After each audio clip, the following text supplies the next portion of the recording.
Hello there. Welcome to My first ever separate LEGO review. This is of the LEGO Star Wars Razor Crest. On LEGO's own store, they call it the Mandalorian Bounty Hunter Transport, but I think in Europe they call it the Razor Crest. We all know it's the Razor Crest. I'll be refraining from spoilers throughout this, so if you haven't watched it, you're safe. This set is number 75292 and it will set you back £120 and consists of 1023 pieces. It's currently out of stock on the LEGO store. It's pretty hard to get hold of.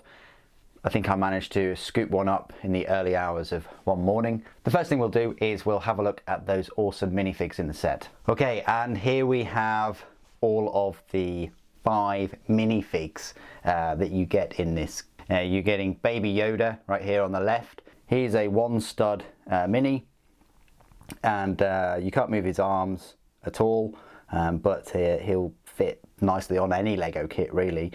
Fun fact is his head is rubber. It's quite cute. It feels a bit strange. You don't expect that from LEGO. Then you've got Mando, of course. Yes, underneath the helmet it is just a completely black piece. Then you've got Greef Karga with the dual pistols. You've got IG-11 with a nice bit of printed face there, and then you've got a Scout Trooper, which I think has got the usual I say angry sort of clone face, but the attention to detail on that printed helmet is just fantastic. I mean, really cool. I was very impressed. And the printing on the trooper himself as well. I think my favourite minifig in the set is quite possibly Baby Yoda, just because I've never experienced a LEGO model with a different head other than one sort of kind of made in plastic. It's a bit rubbery. Shout out goes to that Scout Trooper though, with the amount of printing and things on the minifig. It's fantastic. Mando, yeah, I can see why some people won't like him in the set as much as, you know, a recent set that's just come out. I do think it is missing another short guy that's quite integral. Maybe they'll release him in his own separate set with a creature. Maybe they'll release a couple of the little set pieces from the series. I hope so, because they've done a stunning job with this kit, and the Trouble on Tatooine kit has proved extremely popular too, and it's very difficult to find that one, even though it's just been released. Okay, so the box itself is pretty big. It's quite tall, quite wide. It is thin. This is the reverse. You've seen this in the unboxing most likely, but you do get a secret code to unlock this ship in the upcoming LEGO Star Wars Skywalker Saga. I had my hopes up that they'd release the game 31st of December. I think it's now been pushed back to March, but it's still quite cool that you can get this ship in the upcoming game. You've got a lot of features here. You can see the minifigs. You've got IG-11, you've got Mando himself, you've got the child, you've got Greef Karga, and you've got a Scout Trooper. You've also got a couple of villains or bounties in the carbonite. You can see a couple of features on the back of this box. So you've got multiple armor plates that fold down, where you can store these blaster ammo, I guess, and it's a really good mechanism. You just push and then they fire out. You've got the top hatch where you can store the disintegrator rifle, and you can place a couple of the minifigs in there. You've also got this escape pod on the top, which you can put another minifig in, and then a place for Mando to sleep, and so on. But yeah, pretty cool. So this kit itself then, it was an absolute joy to build. I built it in a few hours or so over Christmas. I didn't do a live stream like I did with the LEGO Star Destroyer, and you can just find that in the LEGO playlist. It does have a number of stickers for sure. I can't see how they would have got all the extra detail on without those. If you watch my unboxing video, it will highlight the sticker sheet. You've got these big stickers on the engines on either side. You've got some armor plating stickers, but I think it does a really good job. I'm pleased that it came out at the price point.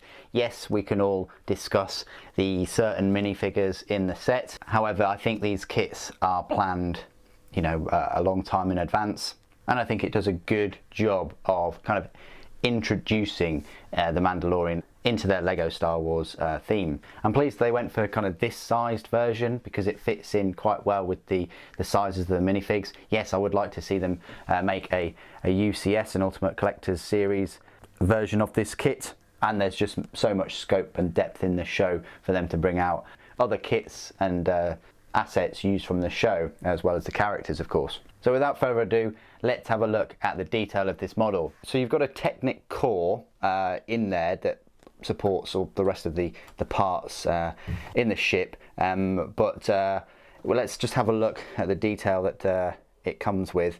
So yeah, it's quite kind of subtle looking, I want to say, with all the pieces and things. You've got the landing gear, which, yeah, I guess in a UCS kit they could do a full landing gear that comes out of the ship, so you know you don't see it as much, and you could deploy it and undeploy it. That would be a great feature if and when they choose to do a UCS version. I mean, the engines, yeah, these baskets or drums, whatever they are, they look a bit, yeah, I mean, of course, I think they could have done a better job with the rear of the engines. You've got this escape pod here, which is detachable, and we might as well start there. So this just pops off like so. It's just on a 1 square stud. This also opens. Just take that out, and then you can put any minifig in. You've got Grief Cargo in here. Nice looking minifig. But you could put any of them in, I guess. But that's quite cool. Then we might as well open up all of the other panels and things, starting with the rear door. That is on a joint, quite a nice sturdy joint. You've got these large panels that just fold down. You've got IG-11 in there, and you've also got carbonite bounties.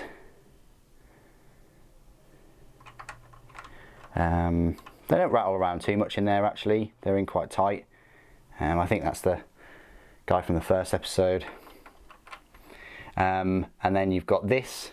This is the same on either side. You've got these kind of hatches. So you've got these laser cannons. They fold down. And then we've got the scout trooper in there, just having a rest. That's clearly like the bed area, but it's nice that it's got the studs in there so we won't rattle around. And then if we move to the front, if you can see that already, there is Baby Yoda in there.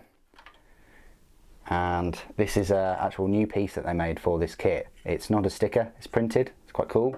And then you've got Mando in there. And then if you pull the front off, which you can, not sure why you would, but you can. I think that's supposed to be on there all the time, but there we go. You can also pull back this rear portion of the cockpit, and you can store a couple of weapons, maybe a blaster, maybe the disintegrator rifle, so that's quite cool.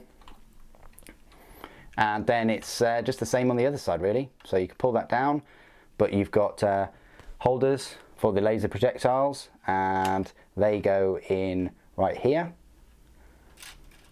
and like so, and then you just push this button right there, and then I'm going to lose this one. Ouch.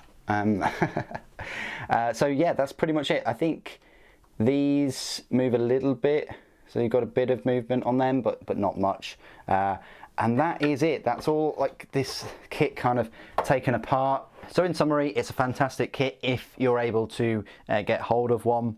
It'll keep you occupied for a few hours, and it's a lovely little showpiece and for your Lego Star Wars collection. And that's pretty much all I've got to say about the Lego Star Wars Razor Crest. This is technically my first Lego review ever, so your feedback is very much welcome. If there's anything I can add or improve on, please do put it in the comments below. I read all the comments. I hope you've enjoyed this review, but what do you guys think? Put it in the comments down below. Thank you ever so much for joining me today. Thank you for watching. Mando protects.